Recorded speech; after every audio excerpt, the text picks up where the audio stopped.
대선이 9일 앞으로 다가온 가운데 각 후보들이 여론 흐름의 변화에 촉각을 세우고 있습니다. 공세도 거칠어지고 있는데요. 네, 관련해서 두 분과 대선 상황 말씀 나눠보겠습니다. 강전의 국민의힘 대변인, 성치훈 더불어민주당 정책위 부의장 어서 오세요. 두 분 어서 오십시오. 안녕하세요. 네. 자, 민주당 이재명 후보, 또 국민의힘 김문수 후보 오늘 모두 캐스팅 보트 지역인 충청을 찾았습니다. 특히 이재명 후보는 내란 심판을 강조하면서 경제 공약을 내놓으면서 표심에 호소를 했는데 오늘 이재명 후보의 행보 어떻게 좀 보셨는지요? 일단 충청권 같은 경우에는 캐스팅 보트라고 하고 그리고 이재명 대표는 실상 어떻게 보면 지난 대선 다음 날부터 민주당 자체가 이재명 대통령 만들기 선대위로서 활동을 해왔는데요. 저희 국민의힘 같은 경우는 경선도 좀 어려움이 있었지만 그 이후에 단일화 과정에서 힘든 부분이 있었습니다. 그래서 김문수 후보 같은 경우는 일단은 저희들의 전통적인 지지층인 TK와 PK 지역을 먼저 돌았고 이제는 어느 정도 안정이 됐기 때문에 충청권을 돌고 있는 것이죠. 결과적으로는 윤석열 전 대통령이 탈당하기도 했었고 이런 것들로 중도 확장적인 메시지를 낼 수 있는 어떤 터전이 마련이 되었다라고 생각을 합니다. 이재명 대표에 대해서 여쭤보셨는데 이재명 대표는 내란 종식을 하겠다라고 하면서도 정치 보복은 하지 않겠다라고 이야기를 하고 있어요. 그런데 우리 국민들께서 거기에 대해서 얼마나 진정성 있게 받아들이실지는 조금 의문입니다. 왜냐하면 이재명 대표는 강하게 그러한 이야기들을 하고 있습니다만 지난 총선 과정에서 친명들이 굉장히 대거 그 원내로 들어온 부분들이 있었잖아요. 31명의 더민주 혁신회의 외부 인사들이 들어온 부분들 그러면서 반대로 그동안의 비명 세력을 보였던 말하자면 친노 친문 세력 같은 경우에는 갑작스럽게 하위 10% 20% 이유를 알려주지도 않으면서 결국 공천을 받지 못했던 부분들이 있는 것이죠. 이런 것들이 정치 보복이 아닌가. 이낙연 전 대표가 지금까지 민주당에 돌아오지 못하고 있는 상황도 다시 한번 말씀을 드리고 싶습니다. 경제 공약도 지금은 경제 살리기 하겠다. 대통령 되자마자 경제 관련 TF 띄우겠다라는 이야기도 오늘 하고 있더라고요. 하지만 지난 그 토론회 과정에서 보았듯이 굉장히 크게 이야기하고 있는 것은 AI 강국을 만들겠다라고 이야기하고 있어요. 100조 원이라는 굉장히 큰 돈을 투입을 하겠다라고 이야기를 하면서도 구체적인 계획이 어떻게 되냐 물어보니까 없는 거예요. 잘하면 됩니다 형태로 계속 이야기를 하고 있고 코스피 5천 시대 만들겠다, 삼성전자 3개 더 만들겠다 이런 규모로 대기업들을 만들겠다라고 이야기를 하고 있지만 구체적인 내용들에 대해서는 전혀 다루고 있질 않습니다. 이재명 대표가 계속적으로 국민들에게는 준비된 대통령 후보라는 이미지를 만들고 있습니다만 최근의 과정들을 보았을 때는 이것들이 다 허상이 아닌가라는 생각이 드는 부분들이 있습니다. 이야기를 나누면서 이재명 후보가 오늘 이제 정치 보복이 없다는 점을 분명히 했다. 이 부분을 이야기를 해주셨는데 저희가 이와 관련된 발언을 준비를 했습니다. 이 후보의 발언 듣고 오시죠. 권력을 남용한 정치 보복의 해악을 누구보다 잘 알고 있는 저 이재명이야말로 낡은 이념의 시대, 무도한 분열의 정치를 끝낼 적임자라고 자부합니다. 대립과 갈등의 정치가 만들어낼 이 악순환의 고리를 반드시 끊어야 합니다. 대한민국 체제와 국민 생명을 위협한 내란 세력의 죄는 단호하게 벌하되 특정인을 겨냥해 관역으로 삼는 정치 보복은 결단코 없을 것입니다. 네, 정치 보복은 결단코 없을 것이다. 이 발언까지 듣고 왔는데 오늘 이재명 후보의 행보 어떻게 좀 보셨는지요? 일단 충청권을 찾은 이유는요. 우리 민주당이 지금 역대 선거에서 봤을 때 대선에서 승리했을 때 보면 충청에서 승리했을 때 결국 최종 선거를 승리하는 경우들이 있었습니다. 그리고 지난 22년 대선도 떠올려 보면 전체 전국에서 한 25만 표 정도 졌거든요. 근데 그중 절반이 충청에서 벌어진 표 차이였습니다. 그만큼 충청의 그 표심이 이 대선 결과를 좌지우지하는 아주 중요한 지역이기 때문에 충청을 하신 것으로 보여지고요. 그리고 이 내란 심판을 다시 한번 강조한 이유는 사실 이재명 후보가 지금 정치 보복은 없다라고 하면서도 다시 한번 강조했던 게 선거 기간 내내 통합을 좀 강조했었거든요. 왜냐면은 윤석열 정부에서 보여왔던 윤석열 전 대통령의 정치, 뭔가 본인과 의견이 다른 사람들은 반국가 세력으로 규정하고 끊임없이 뭔가 그들을 탄압하고 배제하기 위한 정치를 해왔기 때문에 국민들께서는 이제 좀 싸우지 말고 통합할 수 있는 정치가 필요한 것 아니냐, 이제 보복하는 정치는 좀 그만둬야 된다라는 요구사항을 말씀하고 계시거든요. 그렇기 때문에 그런 것들을 명확히 하면서도 그렇지만 그럼에도 불구하고 이번 조기 대선 자체가 윤석열 전 대통령의 내란 혐의 때문에 그리고 그 파면 때문에 이루어진 선거기 때문에 내란 세력에 대해서는 단호하게 죄를 묻겠다라는 말씀과 함께 이중적인 중의적인 그 메시지를 전하는 것으로 저는 보여지고 있습니다. 네. 반면 김문수 후보는 이재명 후보를 겨냥하면서 거짓말하는 대통령은 절대로 안 된다 이런 발언을 또 했습니다. 박근혜 전 대통령의 모친인 유경수 여사 생가도 방문했는데요. 이 행보는 어떻게 보셨나요? 아무래도 지금 김문수 후보 입장에서는 최대한 보수의 결집을 요구하고 있는 것 같아요. 그렇기 때문에 박근혜 전 대통령까지 찾으면서 지지 유세를 좀 요구하고 있는 것 같은데, 근데 저는 그렇게까지 할 수 있다고 보고 있습니다만 거기서 나온 메시지에는 하나 큰 문제가 있다고 생각합니다. 그중에 박근혜 전 대통령의 명예를 회복하기 위해서 전직 대통령의 예우를 회복하는 이것도 좀 고민을 해봐야 된다고 말을 했거든요. 네. 사실 이 사면복권을 당했다고 해서 사면복권을 된 것은 뭔가 참정권을 복권시켜 주는 것일 뿐이지 이전에 있었던 죄를 없었던 걸로 해주는 게 아니거든요. 그렇기 때문에 박근혜 전 대통령이 저질렀던 국정농단 사건 국민들 다 기억하고 있습니다. 그거에 대해서 마치 전직 대통령으로서 억울한 일을 당했기 때문에 이거는 다시 복원해줘야 된다는 메시지는 자칫 제가 듣기에는 지금 윤석열 전 대통령과 뭔가 선을 긋고 있는 절연을 하겠다는 메시지를 보여주고 있는 국민의힘이 또 수년이 지난 뒤에는 윤석열 전 대통령과도 그때는 억울하게 사법부 때문에 억울함을 당한 것이기 때문에 다시 복원을 해줘야 된다 이런 주장을 할 수도 있다라는 의구심으로 이어질 수 있는 것 아니겠습니까?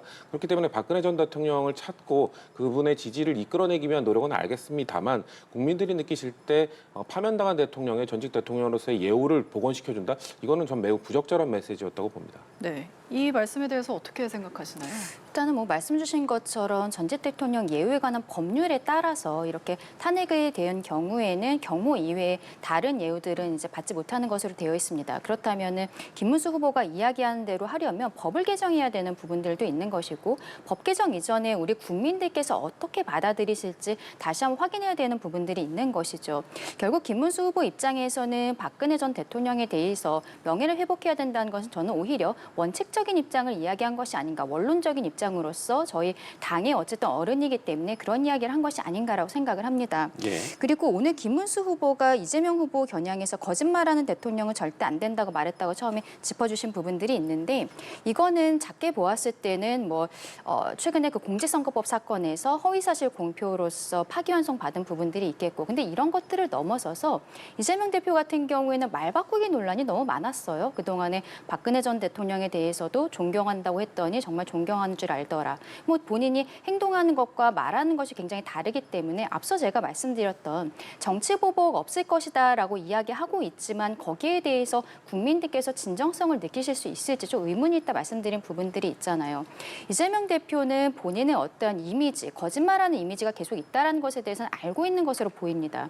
근데 여기에 대해서 적극적으로 국민들께 해명을 해야 된다라고 저는 생각을 하는데 근데 그런 것이 아니라 지금 민주당에서는 이 법 자체를 개정을 해서 아예 삭제를 해버리겠다는 이야기들을 하고 있는 것이죠. 이런 것들이 국민의 눈높이에 맞는 것인지 최근에 어떻게 보면 이재명 대표는 대통령으로 가는 길에 있어서 사법 리스크가 가장 높은 산이었다라고 보이는데 대법원에서 결과적으로는 유죄 취지로 파기환송이 나왔음에도 불구하고 근데 고등법원 사건은 민주당에서 저는 압력이 있었다라고 생각을 합니다. 현실적인 압력이 있었기 때문에 5월 15일로 잡혔던 재판 기일이 6월 18일로 바뀌었다라고 생각을 하거든요. 이러한 모습들을 자제하는 것이 수권 정당이 되겠다는 민주당의 모습이 되어야 되는 것이 아닌가라고도 생각합니다. 예, 네. 알겠습니다. 자, 좀 속도를 내보죠. 지지율 이야기를 또 안 해볼 수가 없을 것 같은데 이번 주말 나온 여론조사 흐름을 보면 이재명, 김문수 후보 간의 격차가 좁혀졌고 또 이준석 후보의 지지율이 두 자릿수에 진입을 한 것으로 보입니다. 다만 이제 여기서 한국사회 여론연구소 조사에서는 이재명 후보의 당선 가능성 그야말로 과반이 넘은 건데 이런 이제 지지율의 추이 좀 어떻게 분석을 해야 되겠습니까? 어떻게 분석하세요? 일단은 이번 대선 자체가 윤석열 전 대통령이 파면되었기 때문에 이루어지는 조기 대선이라는 부분들이 있고 저희가 당내 갈등이 너무 길었습니다. 후보를 정하기까지가 굉장히 오랜 기간들이 걸렸고 네. 지난번에 박근혜 전 대통령이 탄핵이 되었을 때도 저희가 좀 분열되는 양상들을 보이면서 좀 힘없이 쓰러졌던 부분들이 있거든요.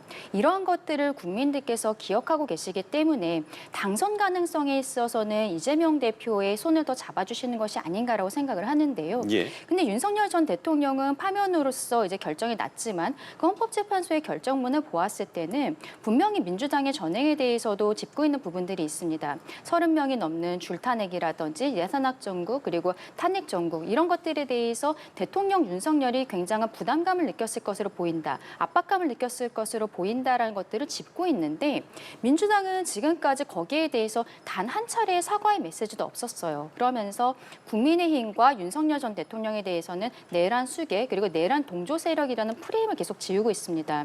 본인들도 잘못했던 부분들에 대해서는 사과를 해야 되는데 지금 사과가 아니라 앞서 말씀드린 것처럼 이재명 대표를 구원하기 위해서 각종 법안을 개정을 한다라든지 대법관을 극단적으로 100명으로 늘리겠다라든지 이런 형태의 전행이 계속되고 있는 것이죠. 국민들께서 어쨌든 탄핵 심판 과정에 있어서 저희 국민의힘 지지율이 처음에 바닥을 찍다가 급속도로 올라갈 수 있었던 것은 당시에 국민의힘이 잘했다고 생각하지 않습니다. 민주당의 전행을 국민들께서 다시 한번 상기를 하셨기 때문이라고 생각하거든요. 지금 그 모습들이 다시 나오고 있는 것이 아닌가 그렇게 생각을 하고 저희가 어쨌든 저희들도 잘못한 것들에 있어서 계속적으로 사과하는 메시지를 나가고 있습니다만 민주당이 그런 것들을 내고 있지 않기 때문에 향후의 지지율이라든지 이런 것들은 저희가 더 치고 올라갈 수 있지 않을까라고 생각합니다. 후보 간 격차가 좁혀지는 건 뭐 저희도 어느 정도 예상을 했던 부분입니다. 일단 예. 보수가 결집할 거다. 그리고 아마도 선거일이 다가올수록 보수는 더 결집할 가능성도 있습니다. 작년 총선을 떠올려 봐도 특히나 그 대구 TK나 PK 지역을 중심으로 한 보수의 결집은 선거일이 다가올수록 좀 더 커지는 경향이 있거든요.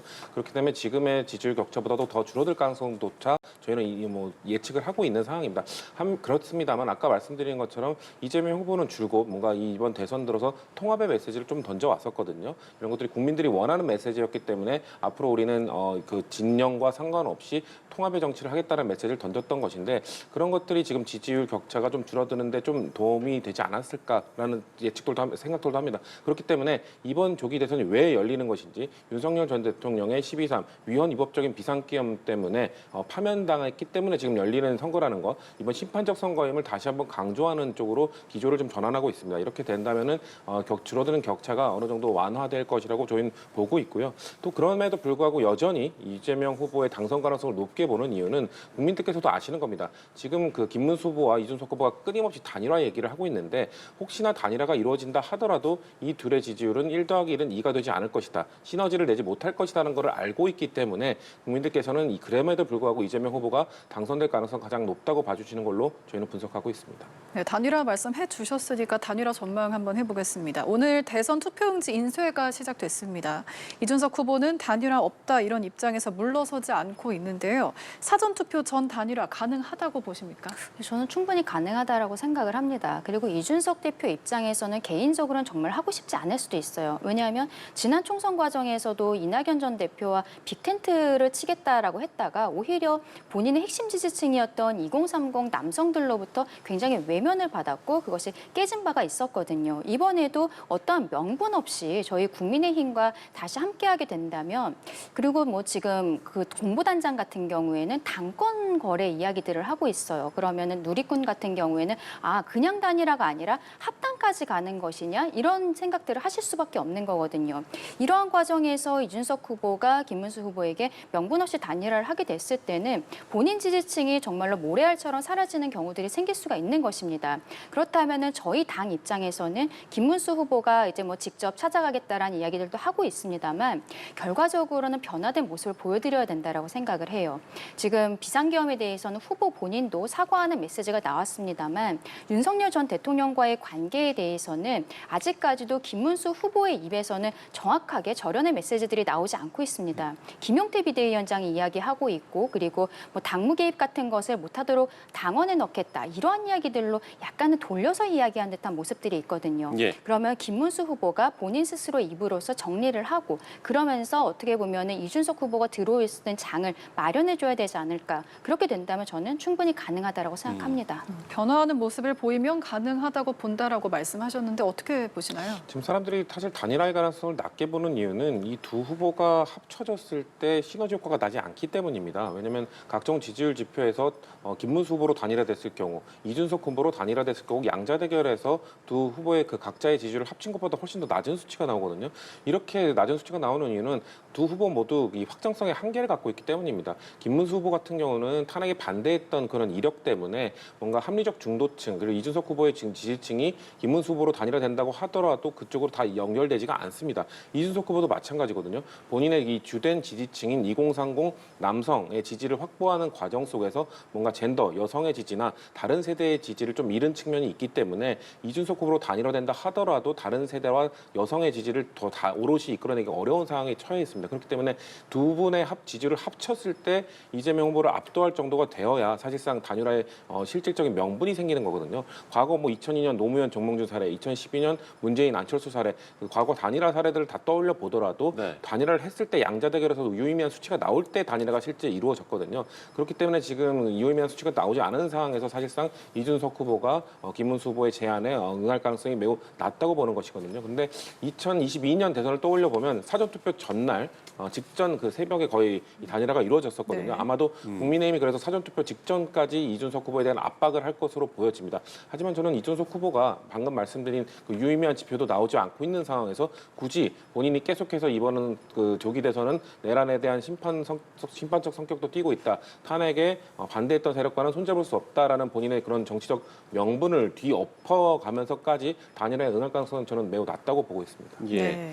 홍준표 전 대구시장이 이준석에 대한 투표는 사표가 아니라 미래에 대한 투자다 이렇게 이야기를 했는데 이제 홍 전 시장 측에서는 이게 이제 단일화를 위한 배려 차원이다 이런 이제 해명도 나왔습니다만 이 발언은 어떻게 봐야 되겠습니까? 글쎄요, 홍 전 시장이 단일화에 대한 배려라고 저는 그렇게 해석하지는 않고요. 네. 홍 전 시장이 지금 사실 그 국민의힘 전당대회 끝나고 탈당도 했고 그러면서 이제 국민의힘에서는 정치할 수 없다라고 주장을 했잖아요. 사실 그랬던 이유가 친윤 세력들이 보여왔던 행태, 사실 국민의힘 전당대회를 통해서 선출된 후보가 있었음에도 불구하고 한덕수 전 국무총리로 교체하기 위한 그 시도까지 그 홍준표 시장이 봤을 때는 이런 황당한 일들을 주도했던 세력들이 기득권을 내려놓지 않는 한 국민의힘에는 돌아갈 일이 없다. 국민의힘을 위해 내가 선거운동을 할 일이 없다라는 걸 천명한 것이거든요. 그렇기 때문에 사실 이렇게 국회의원 4명이나 이런 바쁜 선거 기간 와중에 하와이까지 직접 찾아가는 것이 저는 무의미하다고 계속 비판을 했던 이유가 홍준표 전 시장이 비판했던 부분을 고칠 생각은 안 하고 가서 인간적인 연에 의해서 뭔가 설득하려는 시도가 국민들 보시기에도 홍준표 전 시장이 느끼기에도 진정성이 없기 때문에 들어줄 리가 없다라는 말씀을 드렸던 것이고 역시나 지금 친윤 기득권 세력들은 여전히 권세를 누리고 있는 상황입니다. 그런 상황 속에서 저는 오히려 홍준표 전 시장이 내가 그렇게 메시지를 던졌음에도 불구하고 국민의힘 상황이 전혀 나아지지 않는 걸 보면서 이렇게 될 거에는 차차기를 노리더라도 지금 보수 진영에 있는 이준석 후보, 미래의 후보를 키우는 게 낫다라는 메시지를 던져준 거라고 생각합니다. 예.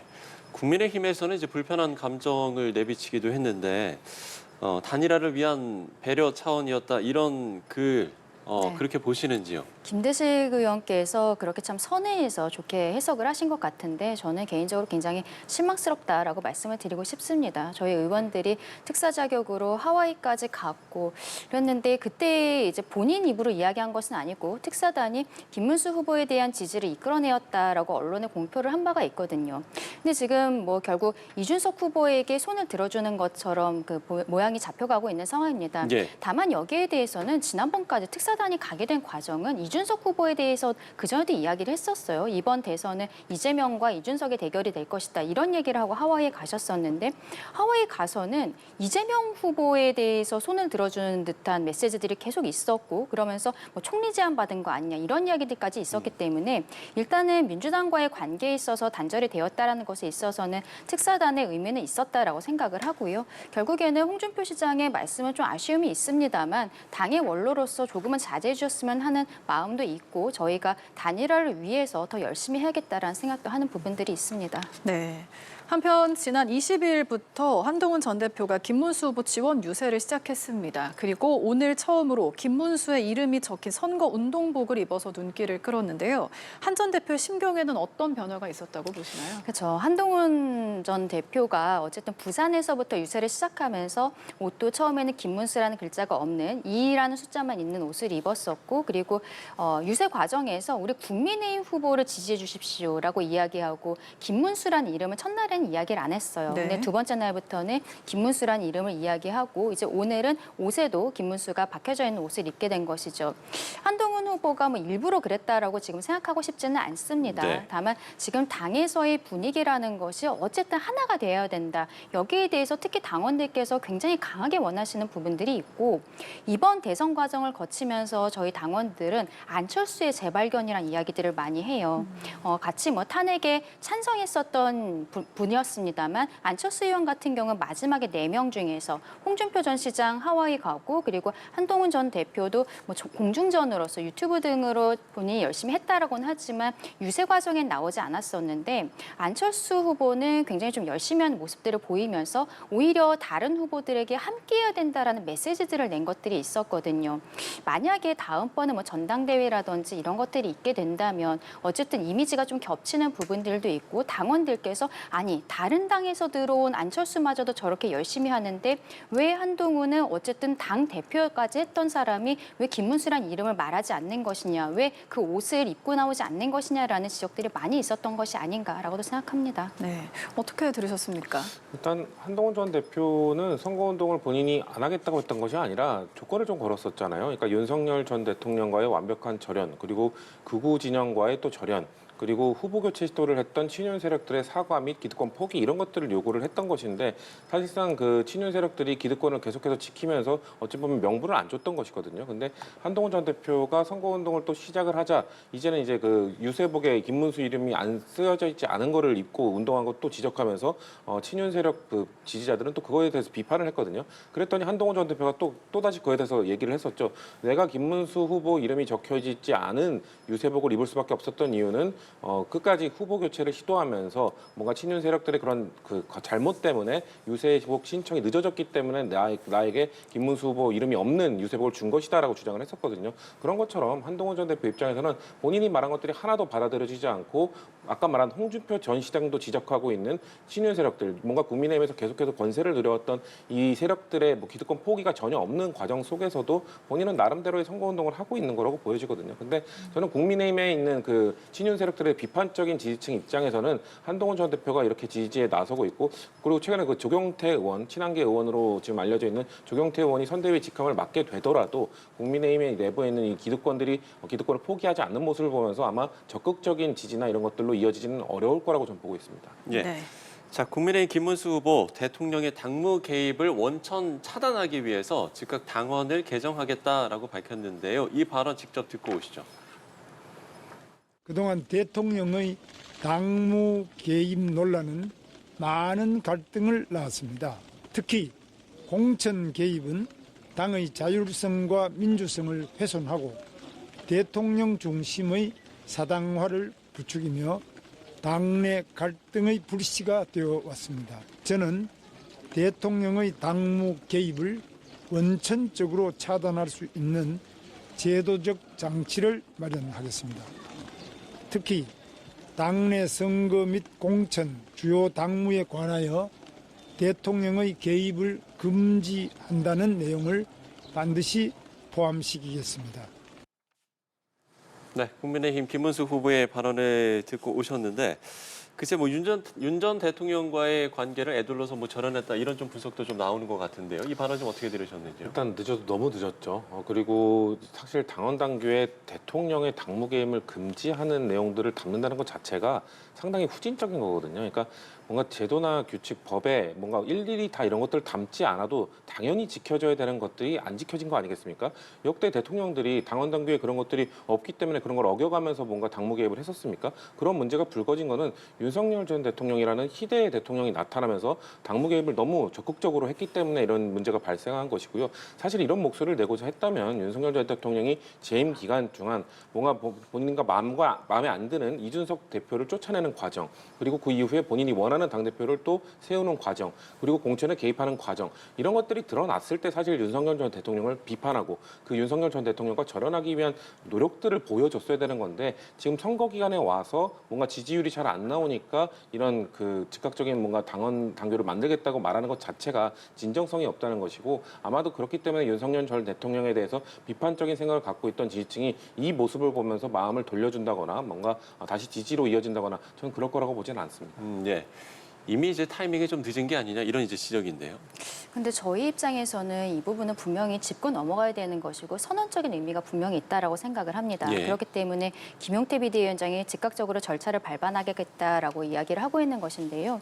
어쨌든 이번 조기 대선뿐만이 아니라 박근혜 전 대통령 때도 조기 대선이 있었던 것이고 거기에 대해서 반성하고 쇄신하는 보수의 모습을 보여드려야 된다라고 생각을 합니다.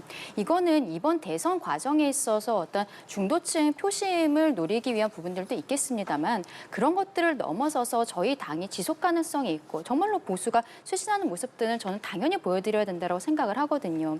저희가 경선 과정에서 8명의 후보가 있었고 8명 후보 중에서 어떻게 보면은 지금 김문수 후보가 가장 오른쪽으로 보였었던 분입니다. 그렇기 때문에 어떻게 보면 윤석열 전 대통령과의 관계 설정에 있어서도 명확하게 정리하는 데까지 시간이 좀 오래 걸린 것도 사실이에요. 그리고 그 과정에 있어서 또 한덕수 후보와의 단일화 이야기들이 있었기 때문에 늦었다라고 말씀하시는 것에 대해서 저희가 뭐 적극적으로 변명할 수는 없습니다만 저희 당 입장에서는 이번 대선 과정이 지난 과거의 잘못과의 결별을 하는 과정이고 그런 과정에 있어서 늦었더라고 국민들께서 늦었다라고 말씀하셨더라도 저희는 그것을 받아들이면서 앞으로 나아가는 방향에 대해서 다시 한번 진정성 있게 말씀드리는 선언적인 부분이다라고 말씀드립니다. 네. 말씀 여기까지 듣겠습니다. 지금까지 강전의 국민의힘 대변인, 성치훈 더불어민주당 정책위 부의장 두 분과 함께 대선 상황 이야기 나눠봤습니다. 좋은 말씀 말씀 고맙습니다. 감사합니다.